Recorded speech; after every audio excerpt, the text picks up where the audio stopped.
प्रेम और शत्रुता यदि अति है तो घातक है। हर बात में संतुलन बनाए रखें। हम सभी लोग मंदिर जाते हैं, ईश्वर के समक्ष बैठकर हाथ जोड़ते हैं और अपनी मांग रखते हैं।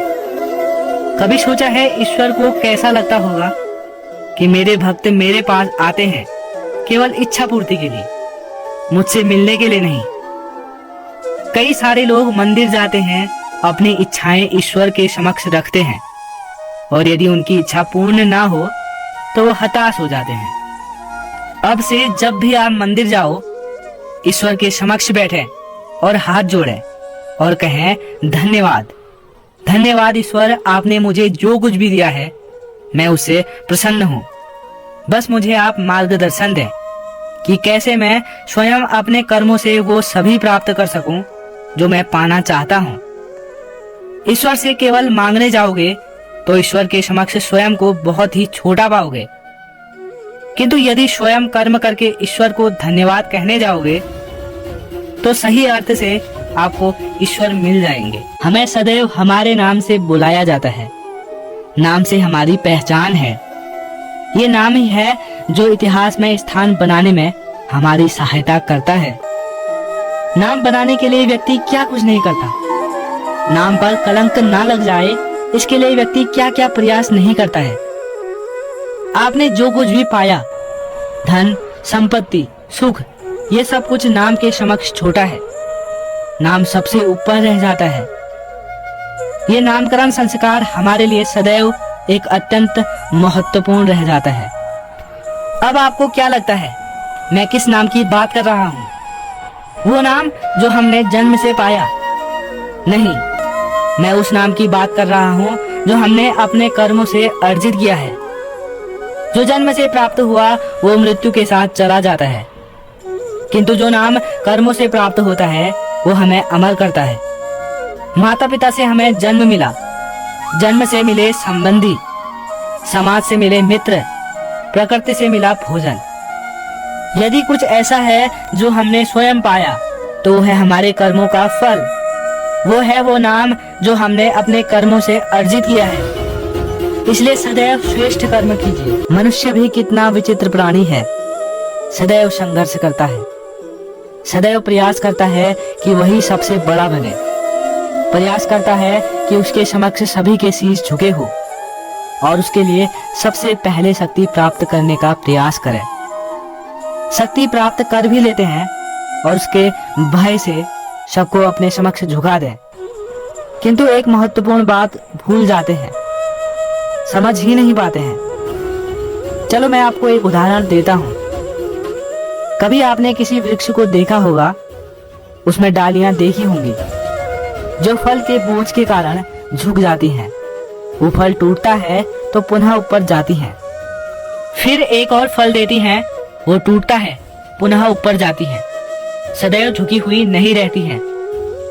कभी कभी चलते हुए आपने देखा होगा, कभी आपका पाँव किसी पौधे पर पड़ जाए तो वो पौधा दब जाता है, किंतु जैसे ही आप पाँव हटाओ वो पौधा पुनः खड़ा हो जाता है। स्मरण रखिए ये अत्यंत महत्वपूर्ण बात। जो शीश भय से आपके समक्ष झुकते हैं वो विरोध में सबसे पहले खड़े रहते हैं।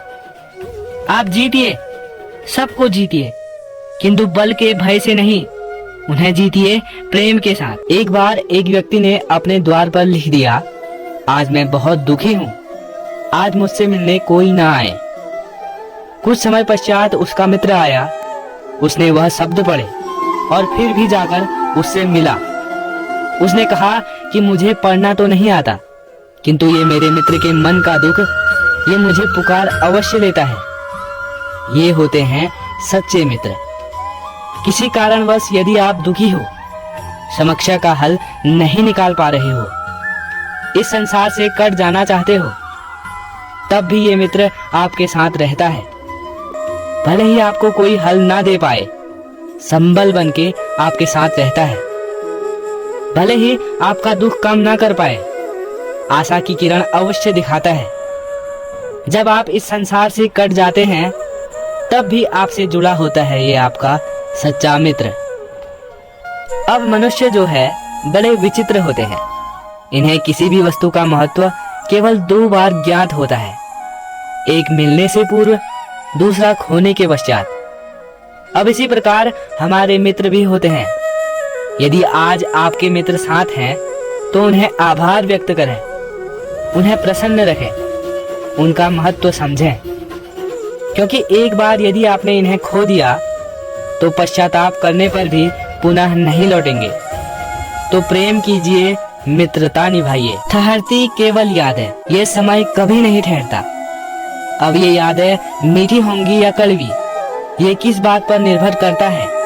आपके कर्म फल के चयन पर। यदि आप इस जीवन को समझना चाहते हैं, अपनी हुई भूलों से कुछ सीखना चाहते हैं, तो पीछे देखिए। आपके बीते हुए कल से सबसे बड़ा शिक्षक आपको इस संसार में कोई नहीं मिलेगा। यदि आप जीवन जीना चाहते हैं तो आगे देखिए, सारी संभावनाएं, सारे अवसर वही हैं। यदि आप स्वयं को सुधारना चाहते हैं, स्वयं के भूलों को सुधारना चाहते हैं, कुछ महान करना चाहते हैं, तो आने वाले समय से अधिक श्रेष्ठ और कोई नहीं। स्मरण रखिएगा, आप चाहे जितने भी प्रयास कर लें कि आपसे कोई भूल ना हो, आपसे कोई ना कोई भूल अवश्य होगी। ऐसे में इन भूलों से पछताइए बहुत, उनसे सीखिए, किंतु उन भूलों को सुधारना कभी ना भूलें। आपकी कल की ये भूल भविष्य का एक सुनहरा फूल बन सकती है। संसार में हर स्थान पर ये व्यापार व्याप्त होता है। कुछ पाने के लिए कुछ देना ही होता है, लाभ पाने के लिए निवेश करना होता है। यदि किसी के भाग जानने हो तो स्वयं की भावनाओं को व्याय करना ही होता है। अब देखिए ना, किसी का वास्तविक आचरण जानना हो तो उसे स्वतंत्रता दे दो। यदि किसी की मन की शुद्धता जाननी हो तो उसे ऋण दे दो। यदि किसी के गुण जानने हो तो उसके साथ भोजन करने का समय दे दो। यदि किसी का धैर्य जानना हो तो उसे उस प्रिय कार्य करने से मना करके देखो। यदि किसी की अच्छाई जाननी हो तो उससे सलाह ले लो।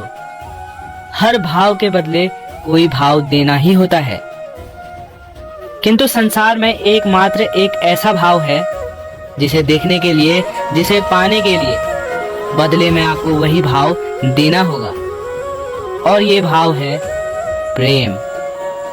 यदि किसी का प्रेम देखना है तो उसे निस्वार्थ प्रेम दीजिए। यदि किसी से प्रेम पाना है तो उसे निस्वार्थ पारिशुद्ध प्रेम दीजिए। जय श्री कृष्ण।